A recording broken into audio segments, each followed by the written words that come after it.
Good Monday morning. I am Eva Payne, and this is Set to Love. And today I have an awesome guest, Becca Ribbing. She is a life coach and an author of the Clarity Journal.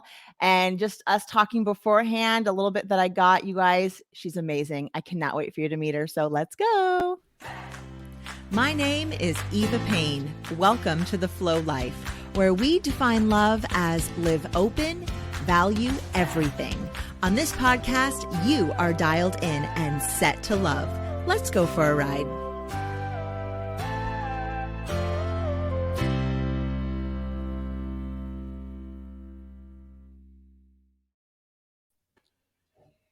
Good morning, Becca. Thanks so much for having me.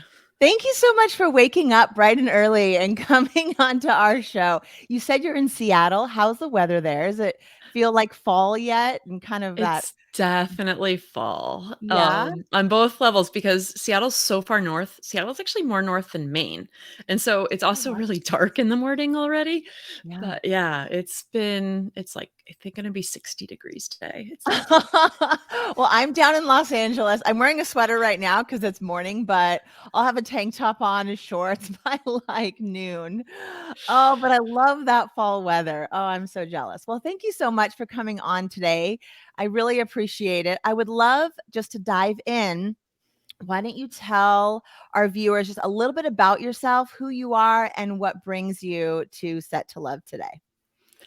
So I've been a coach for a while now. I really love helping people move through that process of feeling stuck and not sure what they want. You know, we all have been there. We get stuck in that cycle of what do I want? What do I want? What do I want? And that's really what we tell ourselves. What do I want? And I think that it's really hard to break out if you keep staying in that same mindset of what do I want instead of trying to like broaden that question to really get yourself out of the rut. Mm-hmm. Yeah, absolutely. And when you find yourself in that place, like I mean, heck, sometimes I feel like I'm still there, even though I'm doing all these things. I still feel sometimes like, what do I want? What am I doing? What is the bigger vision? How do you help people discover that when when they're so used to being in that stuck place? What is like one of the things that you would say to someone to like get them? I mean, I know you came up with the Clarity Journal. That's probably one of your first go-to. But yeah, how would you help someone in that position? So I think that the first thing I do is I tell them they're going to have that cycle throughout their life. Like I Mm. laughed when you were saying that like sometimes I feel like I'm still there because what happens is anyone who's listening to this is going to be wanting to be expansive, wanting to Mhm. grow. They're not going to want to be stagnant. There are people out there that really don't feel the need to grow. No one listening to this, I'm sure you didn't develop this podcast because that's who you are. So we go through these cycles of, we try something new, we Mhm. master it, and then 2 to 3 years later, maybe a little bit less, maybe a little bit more, depending on how challenging it was. And then we start feeling like, oh, it's time for a change. But we don't tell ourselves it's time for a change. We start feeling stuck. And we don't Mhm. notice that that feeling of stuck just means that we've hit a plateau and it's time for a new challenge to move slightly up. I love that. That's really what they talk about. I'm all about flow and creating a Mhm. life that's lived in flow. And that's one of the key ingredients is that you have to feel that little sense of challenge and just kind of, like you said, expansiveness, like you're reaching just beyond. So even if you love what you're doing, like loving this podcast, let's say, or my sister's an artist and she loves painting, but at some point you want it to be something a little bit more challenging or a little bit bigger, or a little bit different, right? So Right. that's kind of what you're saying, right? So it may not be a whole career change. I mean, it might be, It might but be, it could but just be expanding within what it is you're already doing. exactly. And I think that it really just depends on what the situation is. Sometimes it's a huge radical shift, and sometimes Yeah. it's not even about your career at all. Sometimes, like, the relationship you're in is keeping you stuck. Sometimes it's situational, like time of life, if you have a Mhm. sick parent or if you Mm. just had a baby, that stuckness comes from a lot of different things. But I Mhm. think that being able to recognize the stuckness for the message that it's telling you, Mhm. instead of getting too far into wanting it to go away. I think one of the things that we do is that we focus on what seems like the easiest solution to us. So, usually, if you have a jobby job, the easiest solution is I will get a promotion within my job and then Mhm. it'll get fixed. And, that's not always realistic. I think that a lot of times people don't recognize that that your motivations and your company's motivations are somewhat just they're not really in a line because they Mhm. want you to do the job that they already know you can do really well. They want Mhm. you to continue to do that and not have to train someone new. So they're inevitably not going to want to promote you as quickly as you want to be promoted unless you happen to have some critical skills in management. So there are a few personality types that really do end up moving up that ladder really quickly. And then other people see that and they're like, why can't I be like that? And it's like, well, Mhm. they've got a couple very key strengths and you have other key strengths.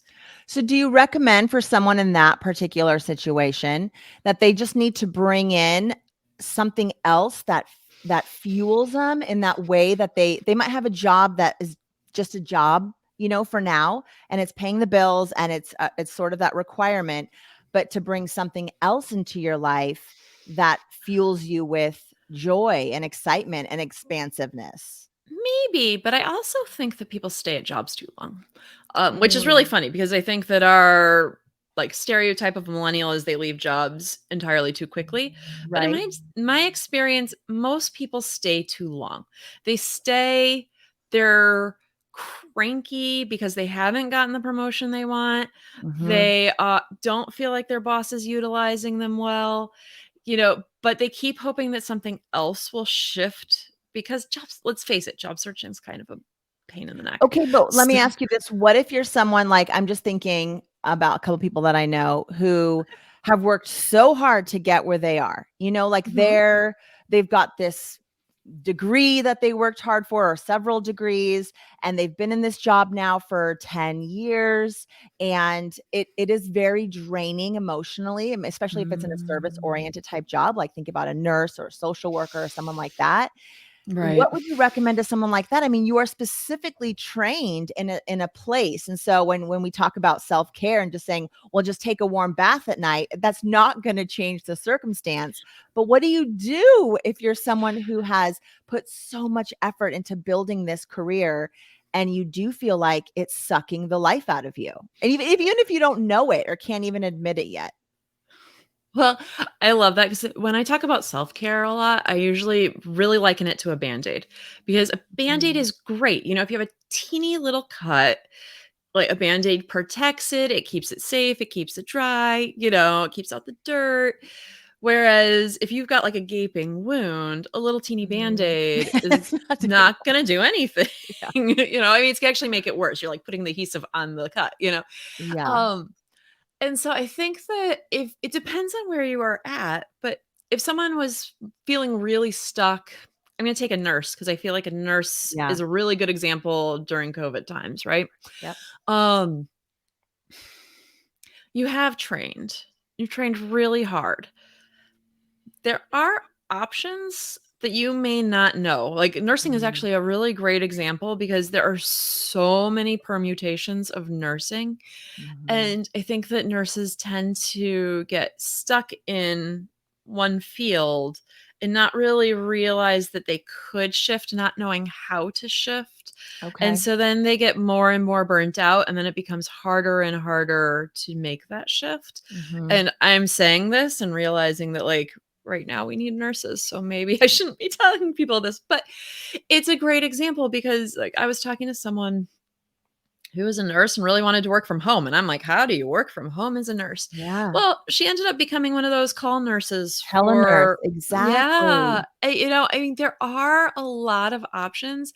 And sometimes when we're stuck in that problem, we Mhm. really can't allow ourselves to see the options. We get Mm. really pessimistic about the options. We get really just so stuck in the question itself and so stuck in our own thought process. And a lot of Mhm. times that thought process isn't very deep. Like Mm. when we're feeling that level of stress or burnout, Yeah. our thought process really doesn't go beyond that surface. I don't like this, or my boss sucks, or I hate this, or oh my God, if I had to have to talk to another patient, I'm going to scream. But it's not like really deep. Like, okay, let's question what is going on. What is it about this job that I like? Mm.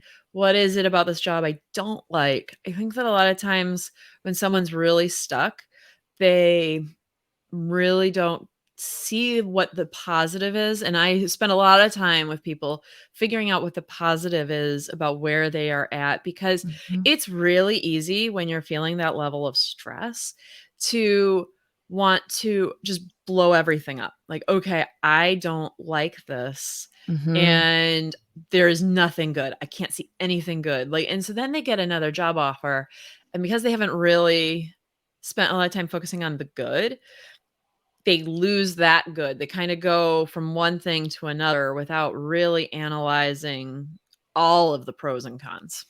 Sure, that makes perfect sense, and I think what I hear you saying is being allowing room to be creative in the job that you're in. So just because you've trained as a nurse, let's say, or whatever, forever, and you've been doing that, doesn't mean you can't still be a nurse. It might just look different and not the ER nurse or the pediatric nurse at the doctor's office or the what, right? It's like there's lots of different ways that you can show up and nothing's ever wasted. I totally Right, believe that everything we've ever acquired in our life is there for the next iteration of that version of us. right, And sometimes, I mean, I've picked up things like this podcast. I used to work in radio for 5 years way back in college and then didn't do anything with it forever. Had a family, did other things, ran a nonprofit, and then not until 2 years ago did I go, podcast," right? So it came kind of back up. So for those people, I think that's one thing, right? You can, like, go and transform what it is you're doing into something else. yeah. Well, and I also think going back to your original question, Yeah. like, do they just add something in? The answer may be yes. The answer may Okay. be just add something in, and especially with nursing, because nursing is such an interesting schedule. Like, a lot of the nurses I know Sure. actually only work like 35 hours a week, and they have, you know, maybe like 3 days on, 2 days off. They have a lot more flexibility with their time. Right.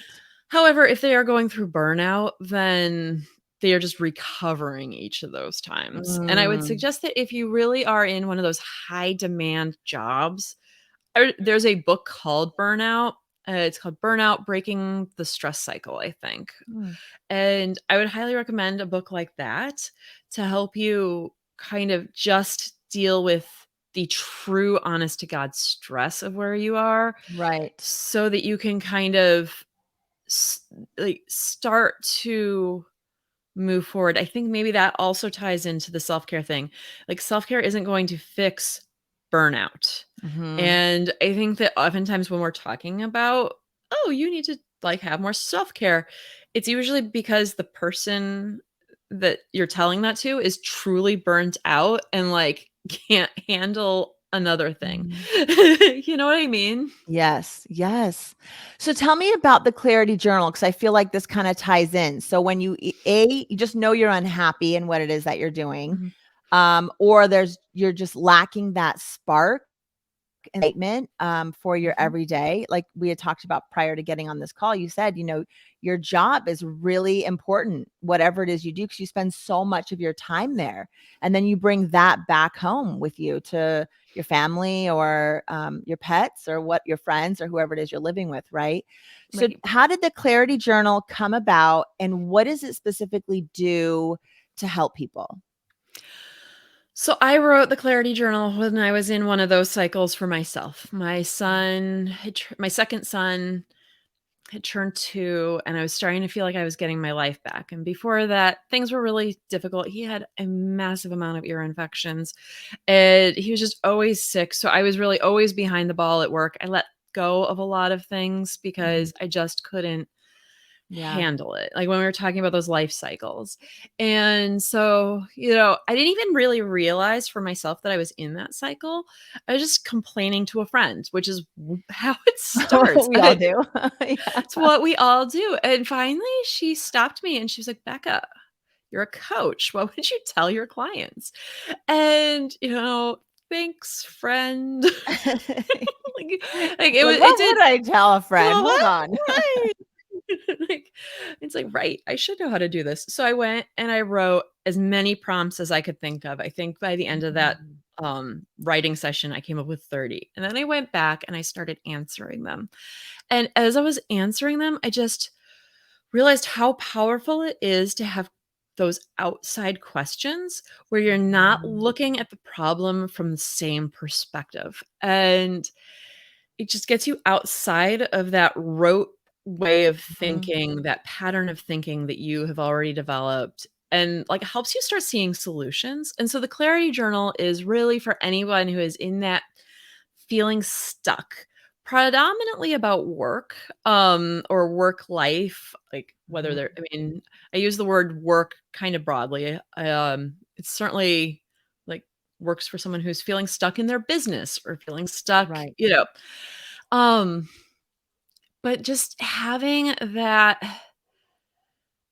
sense of self-empowerment, like, 'cause Mhm. as you start going through them, you realize you had the answers within yourself. Yes, You all didn't along. really need anyone else to tell you what to do.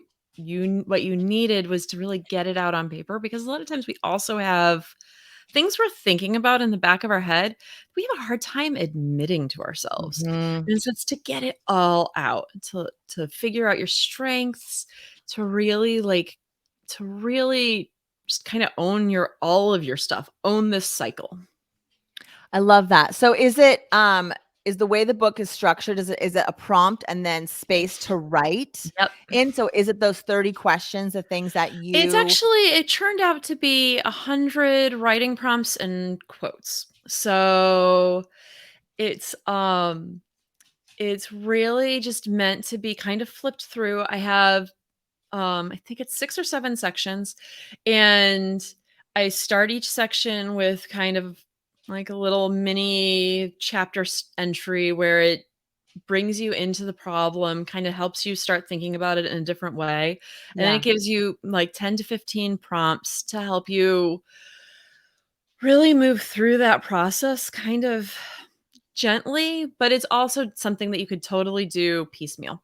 Like, I start out in the beginning, like, I'm really giving you all of the questions, mhm. so you can go through and flip through and figure out what you need to be asking yourself.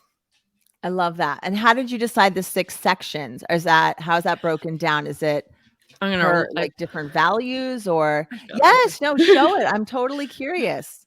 So it's broken down into let's see, it's broken down into what's working. Okay.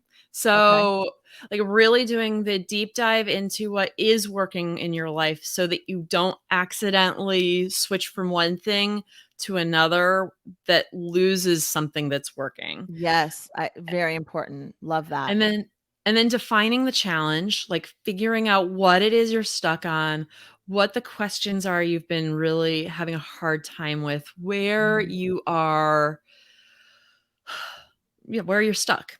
Yeah. Um, and then start dreaming, like kind of thinking expansively, Mhm. kind of pulling in like, where what you loved as a child. Like, I think that a lot of times what we like, even just what we like really like to do on our downtime can tell us Mhm. about ourselves. Not necessarily like that if you love knitting, you should go open up a yarn store. Right. But if you love knitting, maybe you're not bringing enough creativity into Mm. your job.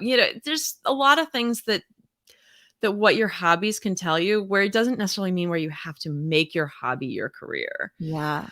And then one of my favorite chapter is actually friends and mentors, because I think that we don't use our friends well enough, and we Mhm. often will say we want a mentor, but we don't reach out to get mentors. We are waiting for a mentor to come to us. Mhm. And so it's really to help start thinking about who's bringing energy into your life, who's detracting from the energy in your life, and just what support you could really use and how to get it. I love that. Yeah. And then it goes through like creating the picture, like kind of taking all of what you've already done and like kind of starting to piece it all together. And then it goes through at the very end. I help people kind of come up with a plan of attack, like take a, what do you want in 3 years? And then how would we go about that? Yes, I think that's so beautiful, and I really, really love that. One of the mentor piece of it for sure stands out. I think about it's something we hear a lot about, but I don't even know like where to begin that process. I feel like there should be a whole book on just how to find a mentor, There should regardless be. of what industry you're in, but finding someone who's doing what it is that you want to be doing, especially if you are an entrepreneur or you are a creative in that kind of a space. Sometimes what you want to create or what you want to do is so unique that it's like, who do I go to? Or the person is so far away. I mean, I look at some people who I look up to. I'm like, that person, I'd have to spend $20,000 to be in their mastermind coaching group to get them as a mentor. But their podcasts are free. So I can listen to every single one of those. I just want to know how to finish this out. I would love to know what your tip would be on that specific topic. So let's just say someone out there was like, okay, I've created a vision. I kind of know what I want to do, or I think I know what I want to do, or I'm doing it. Mhm. And what would this step be for someone like me, or someone, I'll just say like my sister, who's embracing this art career and really diving into that space? Where would we go to find a mentor, and what steps would you recommend for someone like that? I mean, I feel like that's a really deep self-care thing, right? To help Right. you get to where you want to go by bringing people who can support you on that journey. So I think that there's a couple things you can do. Yeah. You can, go spend $20,000 on the really high-end mastermind program. And I Right. am not going to knock that. That definitely has a place, but it usually is a place for someone who's a little bit, who's actually making money already Yeah. at the Yeah. thing. And so what I would suggest to people is look for people that are the next step from where you are. Like not Mm. necessarily people who have hit the $5 million mark, but who have maybe twice as many subscribers, or maybe just a little bit more engagement. Like you love how their engagement is, but they Mhm. don't sell a class. You'll be so surprised. Like if you reached out to 10 of those people, 2 of them are going to reply and be like, "Sure, I'd be happy to pick your brain. I'd be happy to let you pick my brain." Yeah. Like someone who's running a class or who's a coach probably isn't going to let you pick their brain for free, but someone who isn't is going to be flattered. And I think that we forget that. I think we get very self-conscious and we're going to be like, "Oh, they're going to laugh at us. They're going to, they're going to judge us somehow." And in Mhm. reality, what happens is 8 of those people you're going to hit it's a hard no. But usually the hard no is, I don't have time for that right now. And they don't even respond to the email. I've literally never had anyone get an email response, like a really nasty email response back. If they Sure. get a negative response back, it's like, "Oh, I don't think it's a good fit for me." Or, you can sign up for my really my paid package you didn't know I had. Um, but Okay. it's Yeah. but most people like talking. Artists like talking about art, Sure. and podcasters certainly like talking. It isn't as hard as it seems. Mhm. And it's really also just about numbers, because I think that sometimes people will reach out to one person, it doesn't work. And then it's like, "Oh, well, that didn't work." And it Mm. really is a numbers game because you're reaching out to people that are busy. And so if you don't, you know, hit 10, hit 20, then statistically, it's much more likely the person's gonna be too busy at this very Mhm. moment, or they forget to open your email. That's the other thing that happens. Like, it just never even gets read. It look Mhm. you know So, You know I what think that that would be reminds my me of? And I love this because as you were talking about that, I was thinking about when I was a freshman in college, I thought I wanted to do news broadcasting. And that's what I went to college for, was broadcasting. And I had a lady tell me, you should go follow a news broadcaster in the market that you want to work in. And I went to school in Nebraska, but was from Los Angeles. So when I came home, and then there was no email, it Mhm. was maybe a letter. I'm not even sure how I found this guy, but I reached out to one guy, got lucky, I guess. The channel like ABC, 5 o'clock, like drive time, number 2 market, like the spot that I would want to be in if I were to pursue this. And he got back to me. He's like, yeah, you want to come follow me for a day? Come see what I do. Come see what this is all about. And that experience changed the course of my life forever because I realized it was not what I wanted to do. It actually shed this whole light on my vision of what that life looked like was not at all what it was in reality. And it wasn't at all in alignment with my future of wanting a family, of being Right. stable in one place. I mean, there were a lot of beautiful things about the job, but it was not going to work with what this bigger vision of what I had for my life was. And I actually ended up changing my major and not pursuing becoming a broadcaster because of just following a guy for one day and letting me just ask him as many questions about life and his job and watching him, in his day to day. So it was a beautiful experience. And that mentor lasted for a day, and it totally changed my life. So I I just love was that. reminiscent of that as you were talking about that. Yeah, I actually once had a Pilates instructor. I had started with Pilates and I was trying to explain what I do. Yeah. And she was like, "Oh my God, if I had hired you, I would have never become a Pilates instructor." And I was like, "Oh, why?" And she's like, "Because it's a split shift. Like when you are anything fitness, you work really early in the morning and then you're Mm. off in the middle of the day for like 5 hours and then you work again at night. And it just really isn't conducive to family life." Wow. And I was like, Isn't that "Oh, I'm sorry." amazing how just diving in and asking those questions and getting that clarity, the clarity journal, how it can just be so beneficial for us. And so I really appreciate that you've taken that process that you've helped coach so many people through and then did it for yourself and then put it in a book so that we can dive in and ask ourselves these questions that maybe we're not thinking about, and then leading us to a path to create a life that feels like just more in alignment with who we are and what it is we want to create. Exactly. I love it. Becca Ribbing, it has been a pleasure and an honor having you on Set to Love today.